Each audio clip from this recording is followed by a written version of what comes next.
I feel like that's one of the biggest secrets that is not talked about in the dating world. When you get together with someone, you're like, ooh, there's this attraction. We got our pheromones going, all of our dopamine receptors are like, woo, this is amazing. Can I actually be like, you know what? I don't want to impress you. I want to be my authentic self with you. And if you like my authentic self, then great. And if not, you know what? I'm going to let go of the high that I get from the feeling of being with you in order to just be truly authentic. And I don't think that people do that consciously. So therefore, I'm going to make these internal compromises that I can then later say it's not cool when you do that. And maybe some of those things really aren't cool, but on the other side, it's also part of my own deception. And I think that's what made it work so well. We both were like, this is who we are. And I like this and I don't like this. So when you did something or I did something that one of us didn't like, that was said from the beginning of the relationship. Right.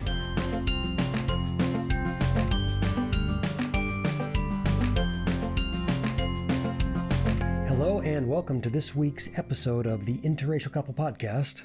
Where it's not all black and white. My name is Sarah. And I am Matthew. And welcome. So today, one of the themes we're going to be playing with is these moments that we cherish with or about our partners.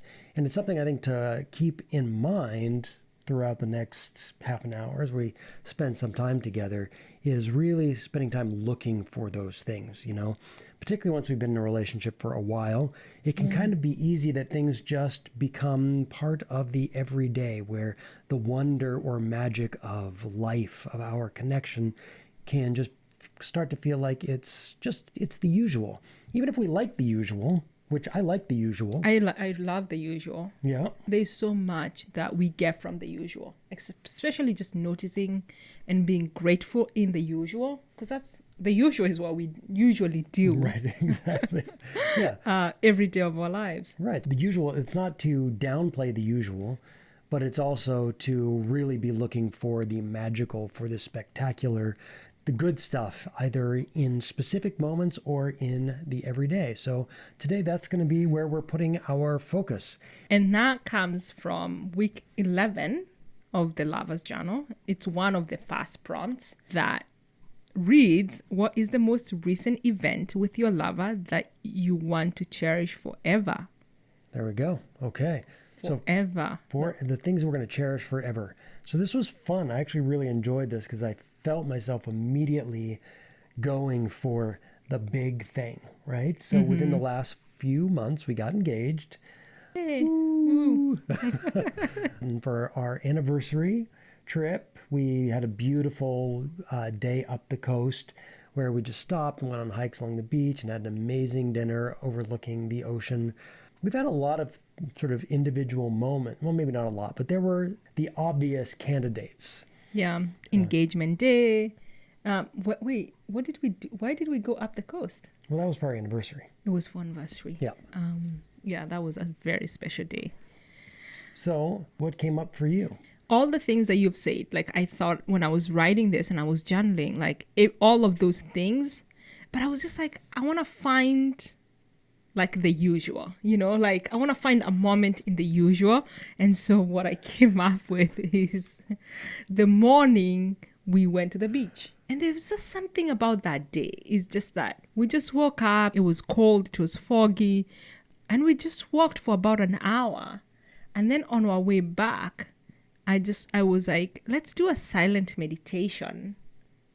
And we just walked together in silence. And there was just something so magical about that, just taking space and enjoying it.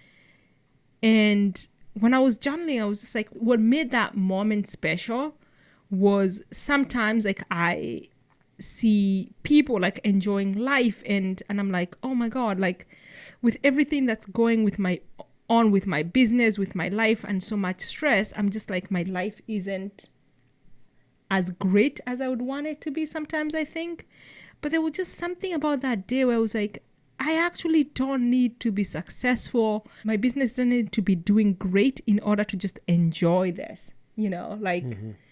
I can take moments out of my day when I'm just feeling stressed out or not feeling stressed out and just doing something like that.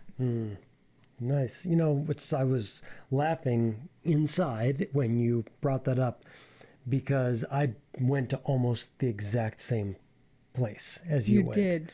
And it was the same thing, which is that the special moments to treasure, I think I'm just kind of thinking about when I look back, if I'm going sort of 10 or 20 years down the road, this time after we moved back from Kenya and we're living in the cabin, and like, what are we going to remember? We might have these moments or these special things, but there's also, what are the things that will be like, oh yeah, that. And very often we don't go to the beach when we go on a walk in the morning. Sometimes we just go out our front door and we walk up, just up the street a mile and back down.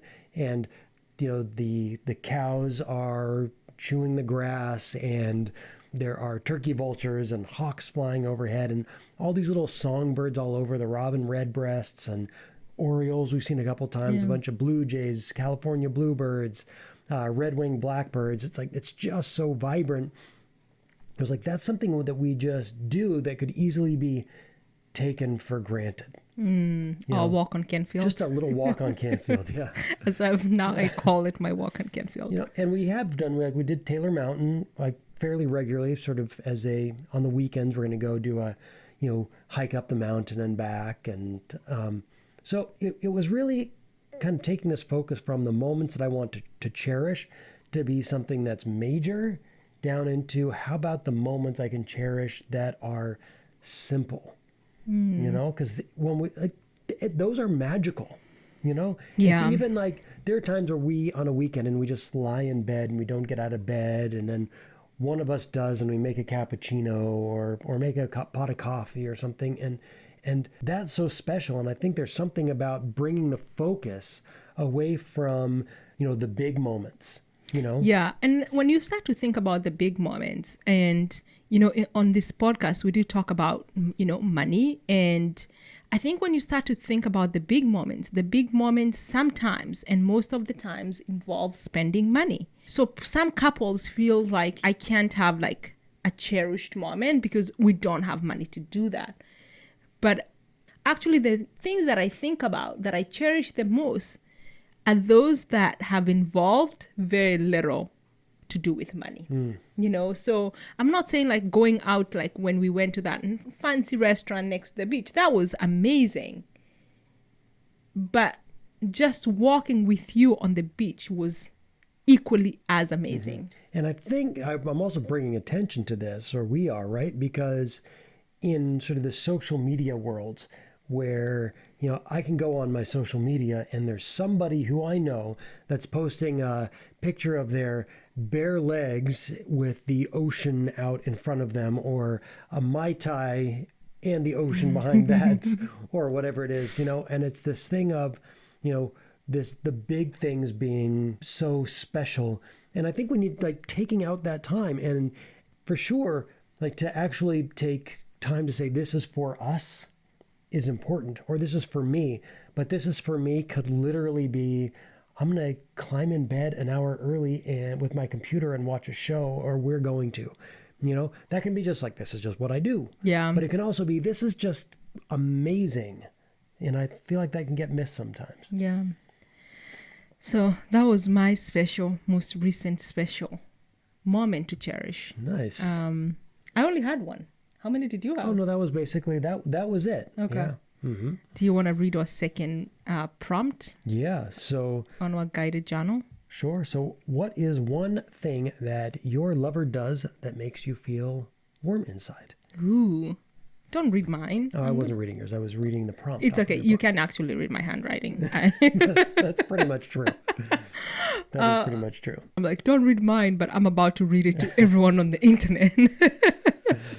So one of the things that I love and that just makes me feel warm inside is like the random kisses throughout the day that you give me. And sometimes they're like on my forehead, sometimes they're on the cheek, but you just be passing around in the house and you give me a kiss.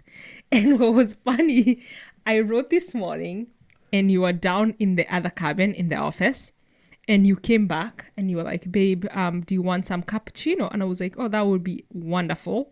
So you made me coffee and I was just like, oh, I love that too. And then you made me the coffee and then you put it down and you kissed me. And I don't know if you remember that because it's kind of like habitual. It's routine. Mm-hmm. You kind of just do it. And I was like, for me, like, it's not routine. Like I notice every time you do it and it's just so, so wonderful. And I'll just be sitting there, like just being on my computer, doing my own thing. And like all of a sudden, like out of nowhere, I would get a kiss from you. So this morning you did make me feel warm. And fuzzy? Yes. Because it's got to be fuzzy. If it's only warm, that's not good enough. But if it's warm and fuzzy, that's good. So that was pretty special this morning. Okay, all right. So I proved my value for another day. Yes, I felt very seen and very loved by you today. So, all right. So clearly, it's a good thing that we are getting married and we're going to spend our lives together because we're just like in sync. So mine was similar, and I would have put that, but I was a little bit more dirty. I was like, that she loves my little love butt slaps when I walk by her. It's a moment that when we're alone reminds me of our passion. And I think that it's something that I love so much because it's the same thing. It's like the little kiss. It's something that, and the reason why I chose a little butt slap is that we've been together for a minute or two. And there's something about keeping some of that passion that is easy at the beginning of a relationship, right? Mm-hmm. Being super hot for each other is easy at the beginning of a relationship. Some things start out as cute and become less cute. And there are two reasons for that. One side is we actually didn't really like it that much to begin with, but we were just so in love with that person that we like accepted things about them that really didn't jive with us. And the other is... a lot of couples do that, right. Where it's like, oh, it's okay. I thought you liked that or whatever. I know, because you liked it in the beginning and you didn't say anything. So the assumption is like you'd like it, Right. Because you want to please the other. But I also have to say that our relationship, and I'm tuning my own horn here, we didn't start our relationship where we wanted to please each other. Right. It was just like... There was no pleasing. There was just like, it was authentic and true about like what you needed and what I needed. So I feel like that's one of like the biggest secrets that is not sort of talked about in the dating world. Which is when you get together with someone, you're like, oh, there's this attraction. We got our pheromones going. All of our dopamine receptors are like, woo, this is amazing. Can I actually be like, you know what? I don't want to impress you. I want to be my authentic self with you. And if you like my authentic self, then great. And if not, you know what? I'm going to let go of the high that I get from the feeling of being with you in order to just be truly authentic. And I don't think that people do that consciously. I think it's an unconscious thing of like, oh my God, I like this person. I want to make them happy. I want to be with them. So therefore, I'm going to make these internal compromises that I can then later say like, like it's not cool when you do that. And maybe some of those things really aren't cool, but on the other side, it's also part of my own deception at the very beginning of I wasn't being totally honest with you. And it's something that you and I had pretty much at the beginning, which was I would say something, and if you got upset about it or whatever, I could be like, if this isn't going to work, I want to find out now. I don't want to get deep into this and find out that our compatibility is not as great as our hormonal passion for each other at the beginning. And I think that's what made it work so well. We both were like, this is who we are. And I like this and I don't like this. So when you did something or I did something that one of us didn't like, that was said from the beginning of the relationship. Right. Yeah. So anyway, so there you go. So that little butt slap or the little kiss on the forehead or whatever else. It's funny that what I came up with was not so much like your action, but actually it was almost relational between us, because there's something about even just like a pat on the butt that can almost be like in a certain context could be demeaning or something, but it's not at all. It's just this part of this passion that we had at the beginning, and let's do those things even still,